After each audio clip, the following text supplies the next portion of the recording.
B. Collins. Peter B. Collins, news and comment.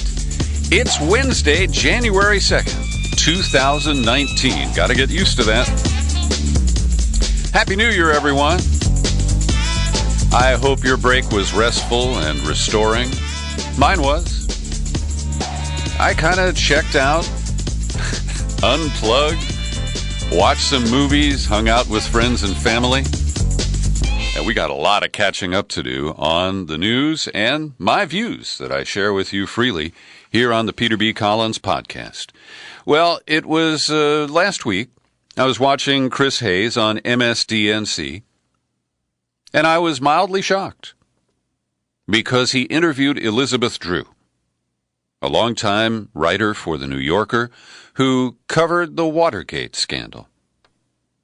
And this is a break in the blackout that MSNBC has been imposing, for the most part, on any discussion of impeachment during the crucial midterm election year. Now it's behind us. Democrats will take control tomorrow. There's no doubt Nancy Pelosi will be reelected Speaker. And we'll get to the skirmish that the left is bringing to the House majority tomorrow. That's coming up in the podcast.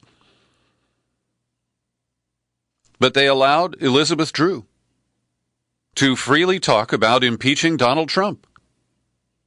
And this has been verboten. Nancy Pelosi declared that it was off the table. When Maxine Waters brought it up, she was shamed. Tom Steyer spent almost $50 million running TV ads, many of them on MSNBC, advocating for impeachment. And when you see Tom Steyer, who may run for president among 30-some other Democrats, or John Bonifaz, who co-authored the book about impeachment, I interviewed him on this program last fall. When you see them show up on Rachel Maddow's show, you'll know that impeachment is around the corner. And as you know, I have advocated it from day one of the Trump presidency. He is deeply corrupt. He operates in an ethical free zone. And it's time to hold him accountable.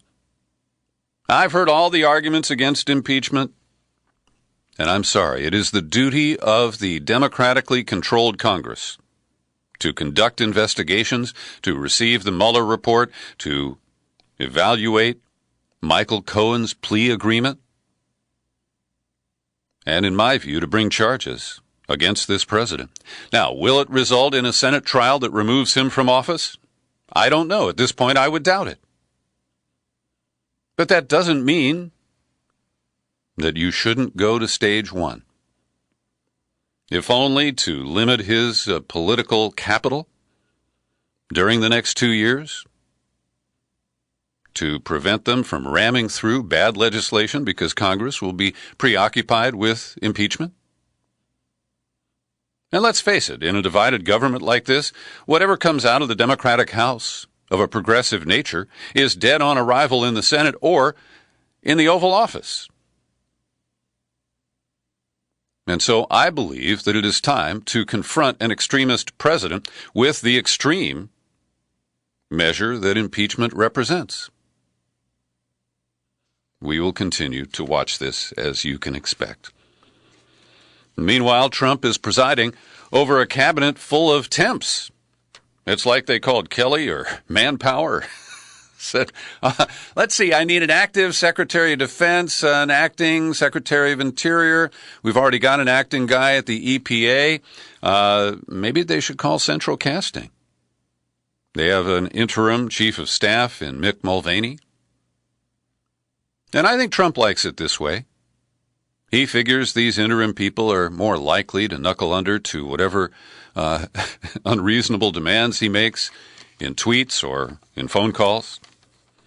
And after he fired James Mattis for quitting as Secretary of Defense, and this is new in American history, right? Mattis resigned, and as is normal, to provide some continuity, he said, I'll stay on until February. That gives you time to pick somebody and get him confirmed by the Senate. But apparently Trump finally read, or somebody read to him, Mattis's letter of resignation. And it pissed the orange monster off, and so he sacked him. And replaced him with a guy whose most experience is 31 years as an executive at Boeing. Ah, yeah, that brings the industrial part right into the military-industrial complex. Patrick Shanahan is an expert on winning Pentagon contracts for corporate America.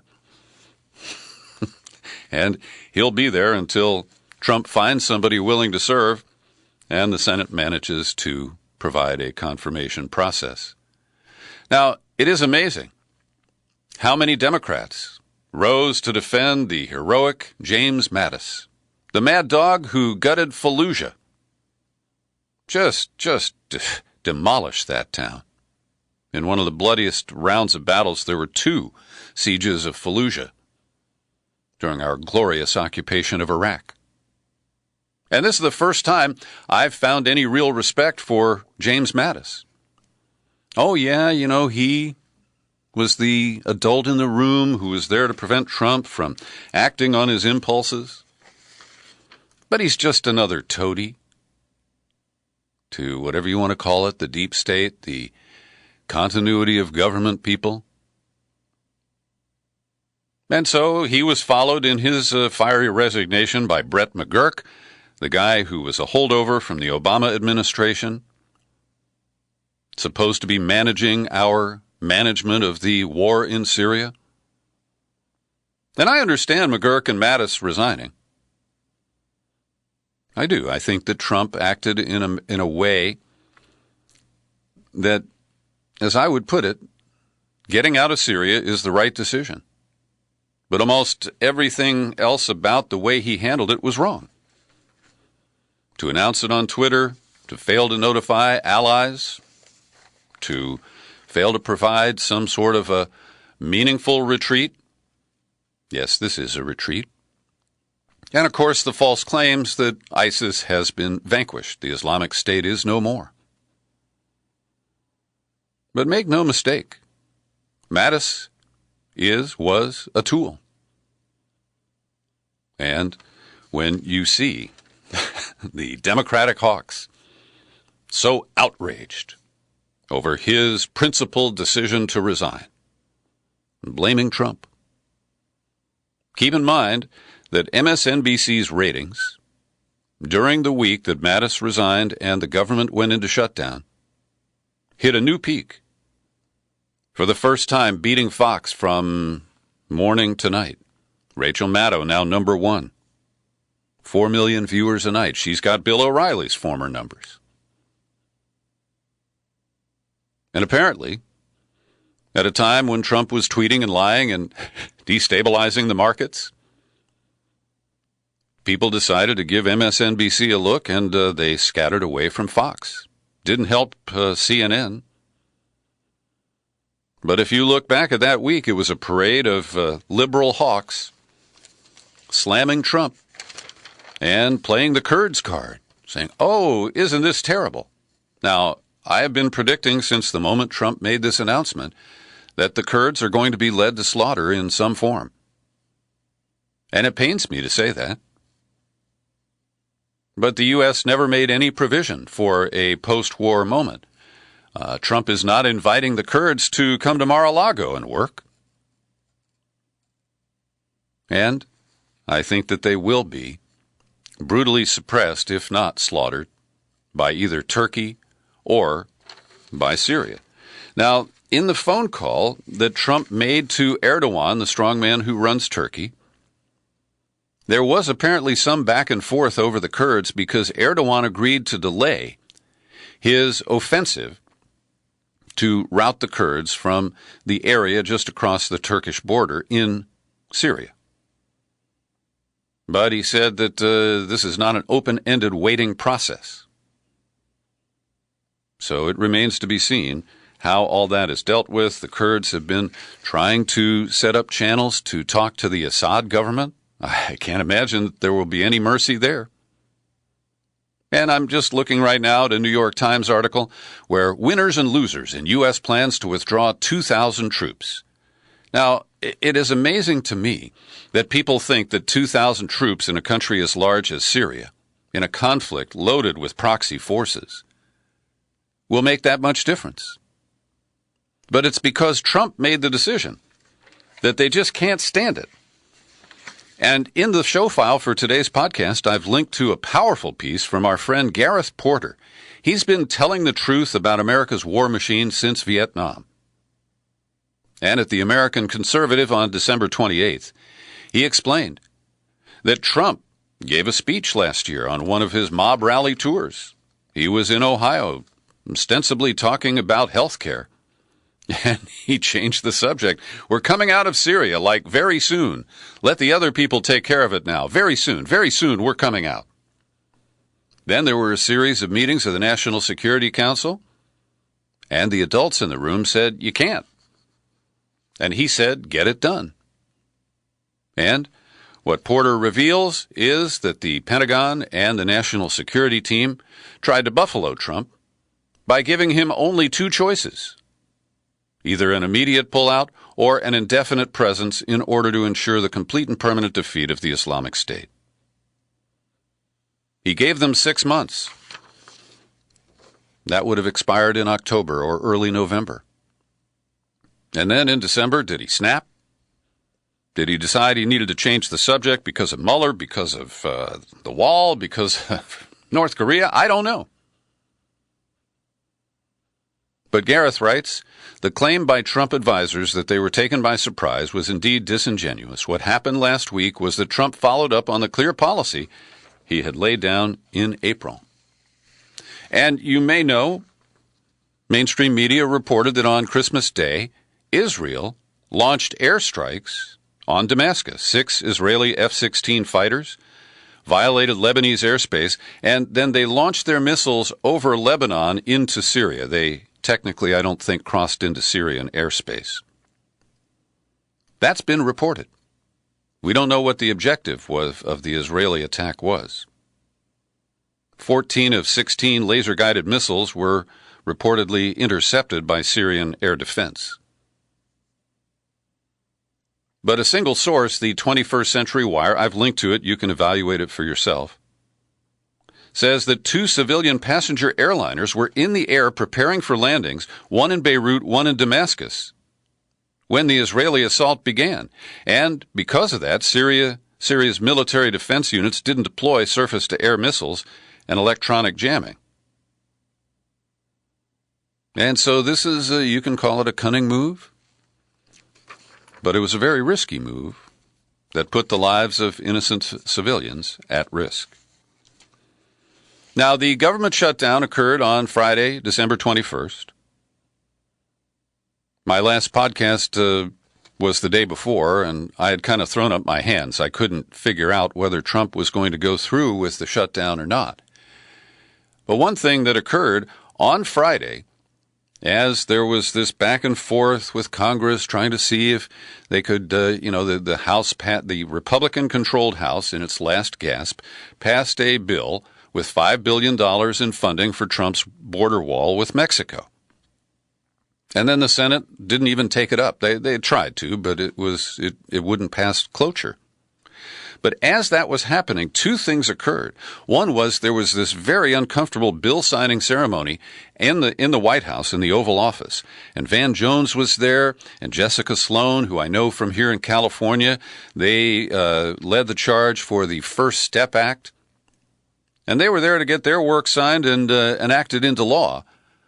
But it had to be a grossly uncomfortable moment with Trump battling on his demand for wall funding, the threat to shut down the government, Mattis having just resigned.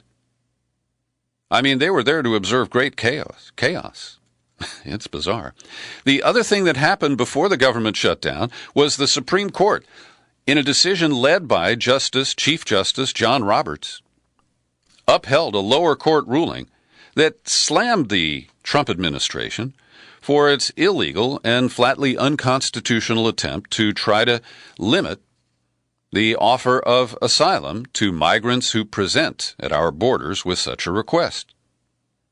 The court's ruling thwarted any attempt to carry out the proclamation Trump signed last month that only migrants who arrived legally or applied at a port of entry would be eligible for asylum. And the court upheld the lower court's language. Whatever the scope of the president's authority, he may not rewrite the immigration laws to impose a condition that Congress has expressly forbidden. Now, that was upheld by the court, and John Roberts provided the pivotal vote. That I find very interesting. He is not a lapdog.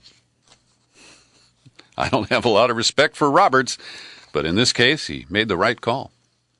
So as we speak, a meeting is either just about over or continuing in the Situation Room at the White House.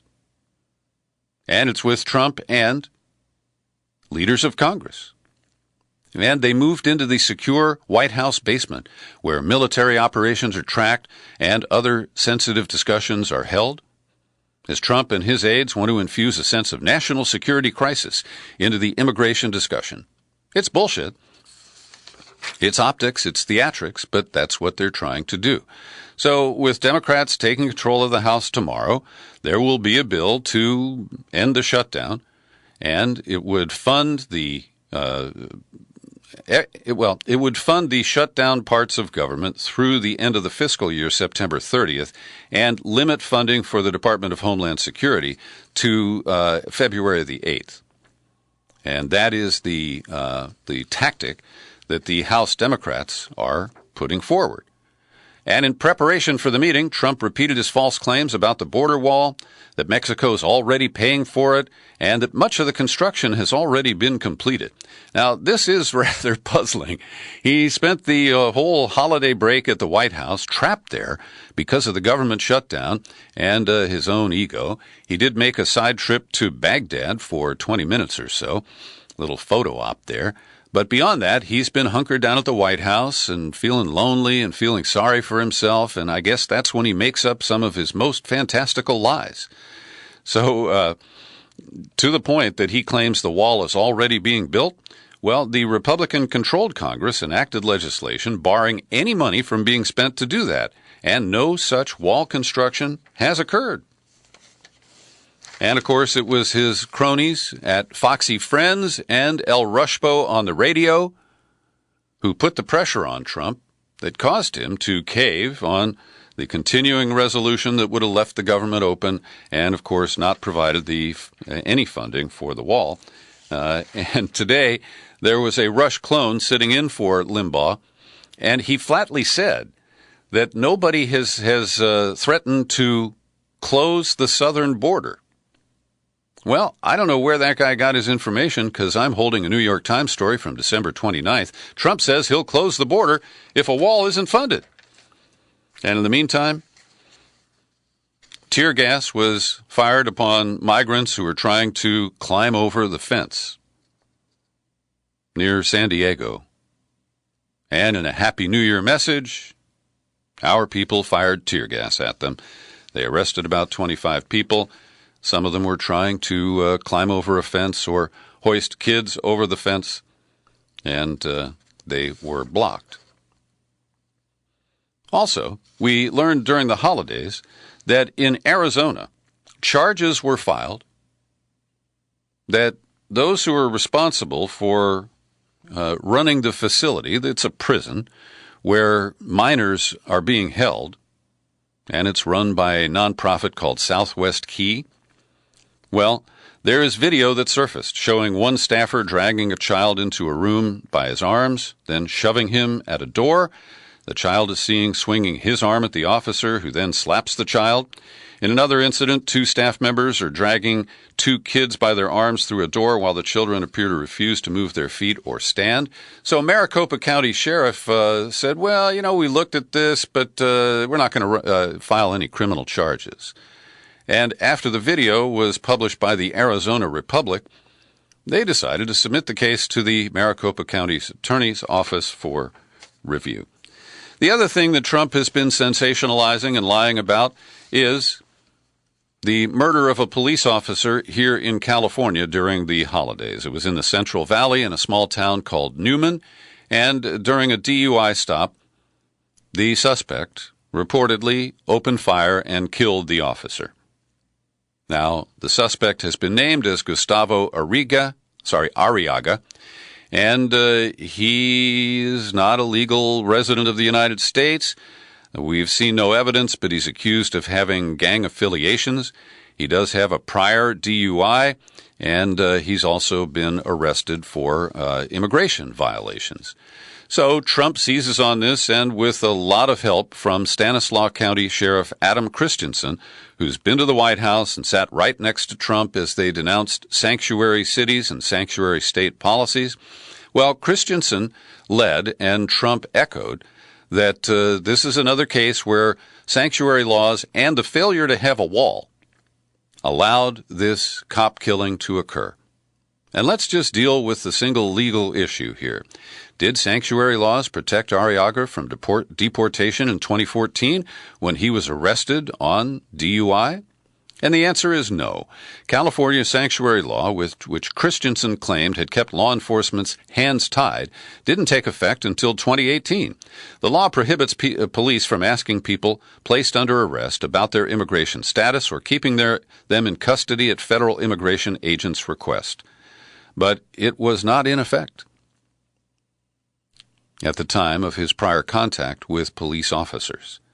And so this is another case where demagogues are bending the truth, spinning the facts, and it's like what Trump did in 2016 when a woman named Kate Steinle was shot on the waterfront in San Francisco, and Trump declared that the non-citizen Zarate was clearly a murderer, and the jury found that it was completely an accident. But those things don't get in the way for a guy like Trump. Every day I pause for a moment and thank the people who support my work here at the Peter B. Collins Podcast with your subscriptions. People like Jeffrey Lipinski, Julie Dupree, DGL, and Jim McHugh. They kick in $5 or $10 every month, and I'm sorry to see Sandra canceled her subscription during the holidays. Somebody else did too here. Robert. I respect your right to set up a subscription and cancel it as you wish, but it pains me when people go away and don't give me an explanation. Maybe I offended you with my honest commentary, or maybe you've hit a rough patch financially and you can't afford to continue. But in any case, I invite you to become a subscriber to the Peter B. Collins Podcast. I need your support to continue this work and cover the costs. Maybe someday I'll make a living from it. So come on over to peterbcollins.com. You click menu, then you click on Become a Subscriber. You land on the sign-up page, and in just minutes, you can choose a PayPal subscription that fits your budget. Allergic to PayPal? Here's my mailing address, Box 150, 660, San Rafael, California, 94915. As mentioned, the Democrats take control of the House of Representatives on Thursday, January 3rd, and there will only be 434 members present, because in North Carolina, the disputed election between Mark Harris and Dan McCready has not been resolved by state officials. Investigations continue. It's a big mess, but he will not be seated, and therefore the majority needed to pass bills will be decreased by one. But Nancy Pelosi, who is expected to handily be named Speaker in the first ballot, will face a bit of a struggle over the House rules. And we are seeing liberals from both coasts, and I'm happy to see this. Alexandria Ocasio-Cortez is wasting no time exerting her influence, and she's joined by Silicon Valley Democrat Ro Khanna. And they are upset with Pelosi's insistence that the House rules include pay-as-you-go, also known as shorthand as pay-go. And it requires the House to offset any spending so as not to increase the budget deficit. And liberals like Khanna and Ocasio-Cortez say that this is a straitjacket that could impede efforts to pass ambitious social programs, like single-payer health care. And because the Republicans blasted through any concern about the deficits with the $1.5 trillion corporate tax cut last year, Ro Khanna said, "This is in no way a vote against the leadership. It's a vote against austerity economics that have caused great harm to middle-class and working families. I don't think we need to handcuff ourselves in ways that Republicans never have." And even conservative Tim Ryan of Ohio, who had made noises about challenging Pelosi for Speaker, he did that a couple of years ago, he said, "Pay-go is a no-go for me." So there could be votes on both ends of the political spectrum that block Pelosi. Now, she is very deft, and I predict that she will make deals with these outspoken individuals to address their concerns, so there isn't a floor fight tomorrow.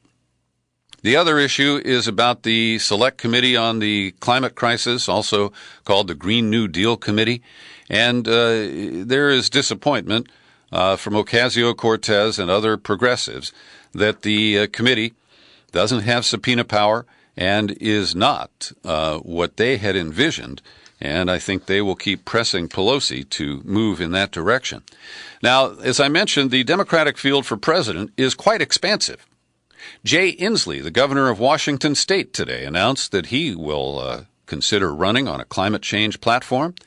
Eric Garcetti, the mayor of Los Angeles, is running. Tulsi Gabbard of Hawaii is thinking of running. Mike Bloomberg, the former mayor of New York and a billionaire. Eric Swalwell is a congressman from the East Bay. Joe Biden says that he's oh, man, give me a break. Beto O'Rourke is being pressured to run.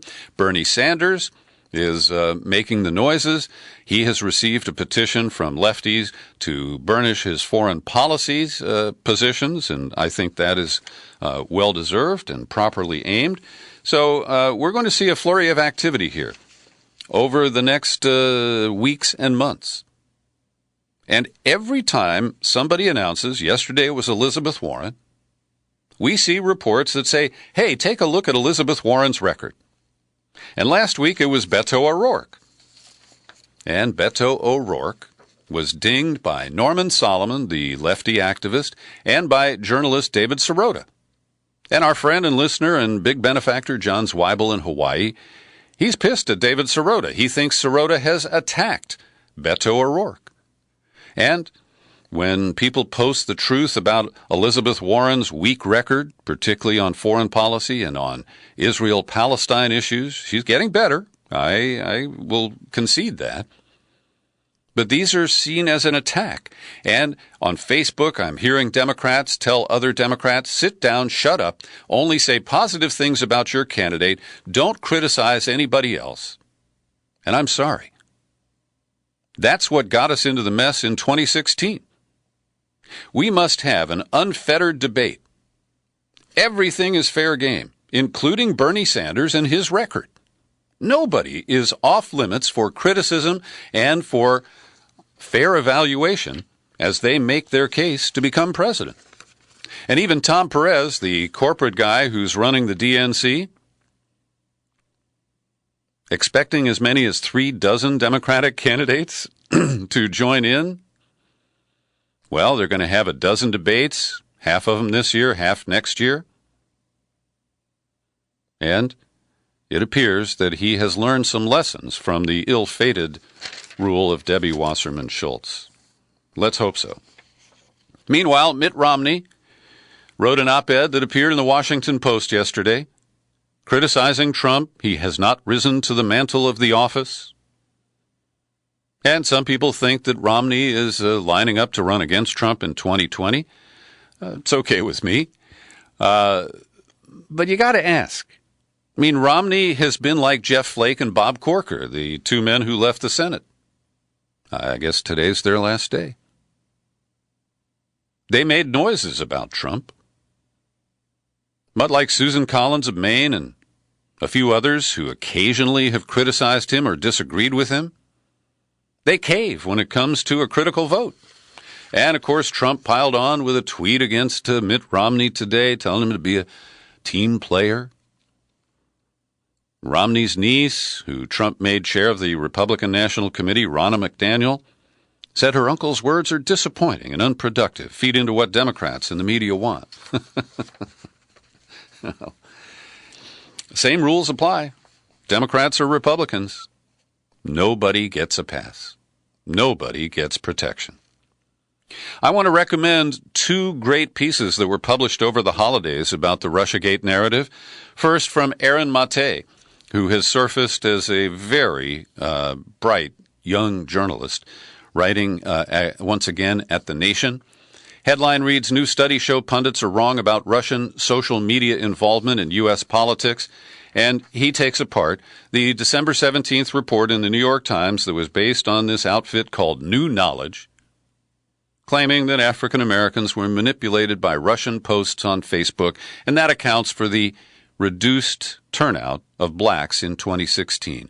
As you know, I believe that's bullshit. It was voter suppression that worked, that reduced black recorded turnout in 2016. Now, Aaron Matei does a great job of taking apart the hype and the recycled, disproven data that are used to try to build a case that Russia targeted African Americans and that it had an impact. He says that the biggest ad that got some of the most play from the Russian troll farm featured Jesus consoling a dejected young man by telling him, struggling with the addiction to masturbation, reach out to me and we will beat it together. Now, that's really funny because, masturbation and beat it together, I don't think I need to underscore that for my clever listeners. But can a Russian actually put together a joke like that in English? So this is a very well-written piece. He cites David Axelrod saying black voter turnout declined in 2016 and blames it on the Russians. And the other piece that I'm highly recommending to you comes from Max Blumenthal's Gray Zone Project and his colleague Dan Cohen. Headline reads, Senate report on Russian interference was written by disinformation warriors behind Alabama false flag operation. And this is some egg on the face of the Gray Lady, because 4 days after it published this screed that, claimed that blacks had been manipulated by online activity, they had to acknowledge that this group, New Knowledge, was part of a scheme during the 2017 special Senate election in Alabama to replace Jeff Sessions between Roy Moore and Doug Jones. And we now know that New Knowledge and its top two officials participated in what they called a false flag operation, using Russian tactics, Russian-style online disinformation operation to swing this race to the Democratic side. Now, so far, there is no evidence of Republican operatives in American elections using so-called Russian tactics. And this guy Morgan has a background working in the Obama administration, cybersecurity expert. And so I think that this is a really good piece that Cohen has written, and I encourage you to check it out. They also touch on the Hamilton 68 dashboard, the project dedicated to inflaming public outrage over online Russian bots. And they note how Mother Jones magazine picked up on a story related to the Roy Moore case. The headline at Mother Jones was, Russian propagandists are pushing for Roy Moore to win. But, says Cohen, there was no proof of any Russian connection to the accounts. To bolster its evidence-free claim, Mother Jones simply turned to Hamilton 68, the highly suspect Russian influence monitoring system that Morgan of New Knowledge helped to develop. Glenn Greenwald is not going to let his former colleagues at the Guardian newspaper in London off the hook. He is still stalking them 5 weeks later. Here's the headline. 5 weeks after the Guardian's viral blockbuster Assange Manafort scoop, no evidence has emerged, just stonewalling. And he's referring to the Guardian's report that no one else has corroborated, that Paul Manafort had secret talks with Julian Assange at the Embassy of Ecuador in London during 2016. We'll get to another false one that surfaced in a moment. But Joe Laria, our colleague at Consortium News, he picked up on a report, an interview with Rudy Giuliani on Fox News. Now, I'm skeptical of both the source and the person speaking, but Rudy Giuliani lapses into lucidity here, into coherence for just a moment. He said that Julian Assange has not done anything wrong and shouldn't go to jail. Let's take the Pentagon Papers. They were stolen property, weren't they? In the New York Times and the Washington Post, nobody went to jail. You can't put Assange in a different position. He was a guy who communicated. We may not like what Assange communicates, but he was a media facility. He was putting that information out. Every newspaper and station grabbed it and published it. And one more quote.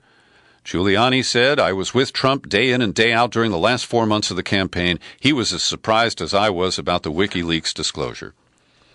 Now, as to that, I offer no credence to Rudy Giuliani. But I agree with his argument about Julian Assange. And Russ Baker, my colleague who runs Who, What, Why, and I have a lot of respect for Russ, but I'm sorry to see him fall into this speculation trap. He wrote a piece, I've linked to it in the show file for the podcast, based on a report during the holidays from McClatchy, citing 4 unnamed sources. And when pressed to name the sources, who, by the way, claim that Michael Cohen's cell phone was picked up by a tower near Prague in the summer of 2016. So that information has to come from somebody with either spy contacts or telephone company contacts in the Czech Republic.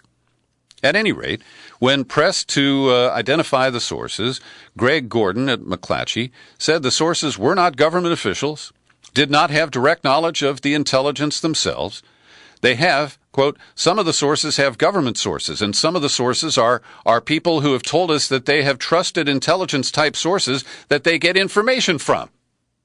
What bullshit! This is leaked hearsay.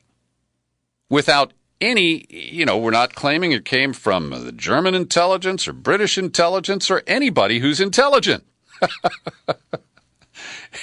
It is pure fabrication. And this is what feeds the Russiagate narrative at this late stage as we enter 2019. And finally, Russia has detained an American from Detroit, Paul Whelan.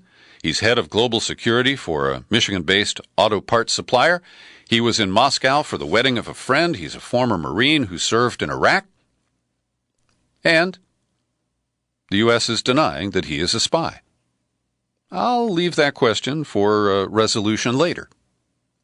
But what's interesting is that Russia has allowed him a consular visit, unlike our treatment of Maria Butina here in the United States. Thanks for listening to my daily news and comment podcast. We post it on YouTube when I think about it. And I always welcome your comments. You can email Peter at peterbcollins.com. Happy trails to you until we meet again. Happy trails to you. Keep smiling.